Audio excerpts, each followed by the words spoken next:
So, if you've seen my previous video, you've seen my battery relocation.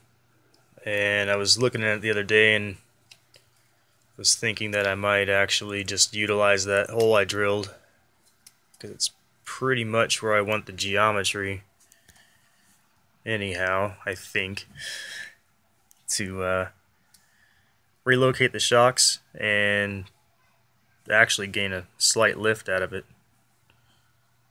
and do that to the front and the rear.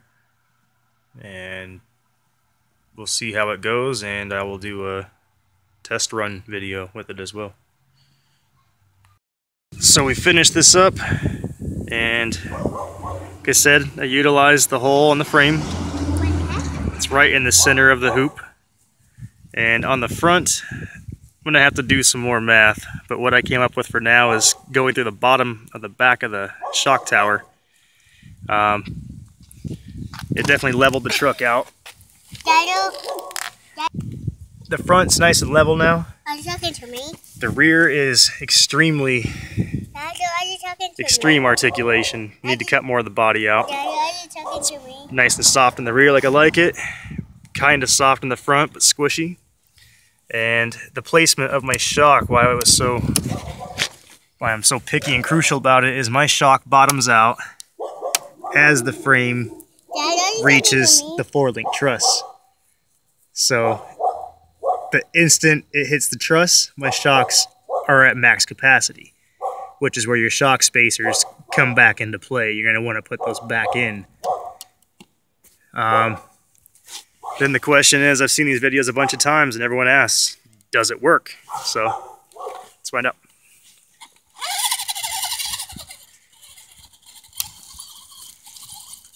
Okay, let's go, Daddy.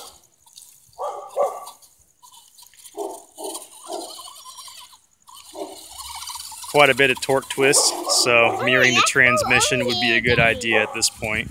Yes, come on, let's go over down here.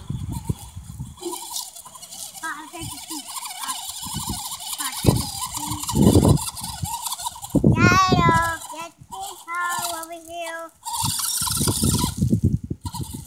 Daddy, there's a piece call. Look over there, there's a piece call. Yeah. Oh, the pot is getting fucking rolled up.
Daddy, this is for you.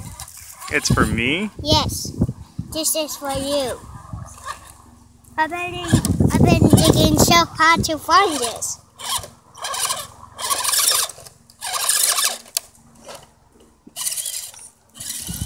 Come on.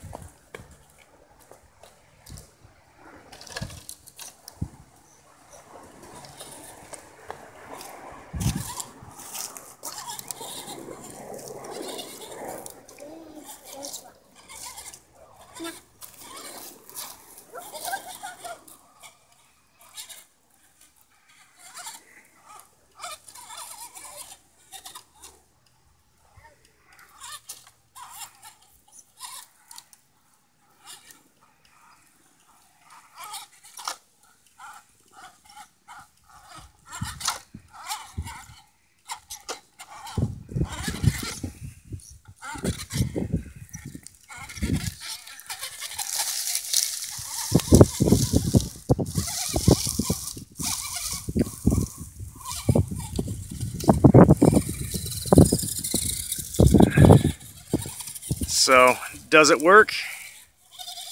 Absolutely. I would say it's 100% improvement, except the fact that it needs, you know, major tuning. The suspension is definitely off. It's a little too loose in the rear. And I think I need to go to some heavier tires now. I used to run 6 ounces in each wheel. I went down to 3 in each. I think I need to go heavier in the front. Probably back to 6 in the front, maybe 4 or 5 in the rear. And I also relocated that battery so the back of that truck's very light. And with that lift from those shocks, definitely sits high. If you just want the articulation without that lift, though, you could go to 80mm shocks and achieve same articulation without, you know, lifting.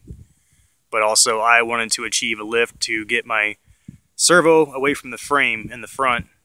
The way these Scx10s are set up without the pan-hard chassis mount servo, there's almost no travel in the front of these things.